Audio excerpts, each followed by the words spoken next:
Entonces, ¿qué, primo? ¿Listo para hacer trato? Me gusta, pero no puedo pagar mucho enganche. No importa, eso lo vemos luego. Deja lleno los papeles. Si me baja el enganche, las mensualidades suben, ¿cierto? No importa, esos son detalles. ¿Casado? No, ¿Arrejuntado? tampoco. Ah, entonces no te preocupes, que para el pago sí sale. Y mira, aquí entre cuates te llevas este llaverito de regalo. ¿Qué dices? ¿Cansado del maltrato? Mejor visita Tío Chuy's Auto Sales porque eres familia.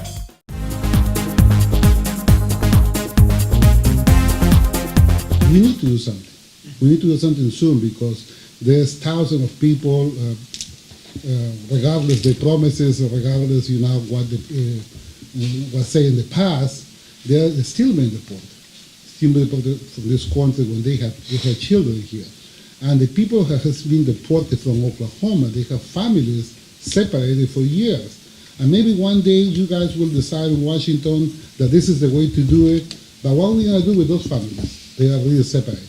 So the first problem that we have over here, some people live in Oklahoma years and years using non-profit organizations to say this and that about that. But really, they don't know what the problem is. They don't know this family is separated. They don't know the suffering of these people. So my only question to you is, what are you thinking to do, in immigration, and why we need to still waiting to fix a border that is fixed? My view is pretty simple. It is the Constitution. It is our uniting document. It is the founding thing that we have. And what it does say in Article 1, Section 8, it talks that the Congress shall have the power to establish a uniform naturalization rule. The Congress. Now, there are some people that believe that that's not the purview of the Congress, but that's unconstitutional to take a different view. The power does rest into the Congress, and so a lot of your conflict now is over who's going to do it and how they do it. Now you got two branches of government telling one branch of government that he doesn't have that authority. You've got the judiciary branch and the executive branch that have both put their foot down and said, no, you can't do it this way. I agree with them. However, I don't agree that we should do nothing. I don't think we ought to build the Great Wall of China. That doesn't work. I mean, I can take you to the border today and show you doggy doors where they just go right on through the fence, or people with skill and plasma cutters and torches, and they build ramps from the fence, and then they drive their trucks over the fence that they just built a bridge to get across. So that kind of shows you how secure the border fence would be if we just put up a fence that's unobserved. Here's what else I'll say about the Hispanic immigration wave. Wouldn't it be something if our Judeo-Christian ethic was saved by the Hispanic population? I mean, we have a lot of disinterested white Anglo-Saxons right now in the United States over matters of faith, do we not? But I turn to the Hispanic community, and what do I see? I see a lot of people that care deeply about God, about families, about all of these things. And you know what? I think the United States would benefit from some of that. And so I look at it. I look at it very realistically. I realize I'm outside of a lot of my own party on those issues. It doesn't bother me. In fact, I'll show you something of why it doesn't bother me. A lot of people have never seen one of these. Right?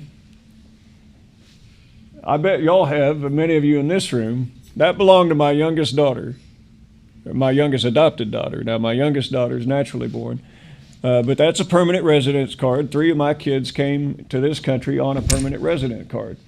And then we had to fight like mad to get them to become citizens on a system that should have just been automatic, but it wasn't. It was a convoluted system at the time when we adopted our children from overseas, and I know how broken our INS system is. We have to work on it, but does it mean that it's not solvable? No, I don't believe that. Will we see anything in the next year or two? I don't think so. What are your evaluation about this first meeting with the Hispanic community? I'm energized by it. I'm just disappointed that we didn't have more time. I think there was a lot more discussion we wanted to have, but we ran out of time. In a nutshell, what is your position about immigration, and what are you going to be your vote if DACA, the life of DACA, gets to be voted in the Congress?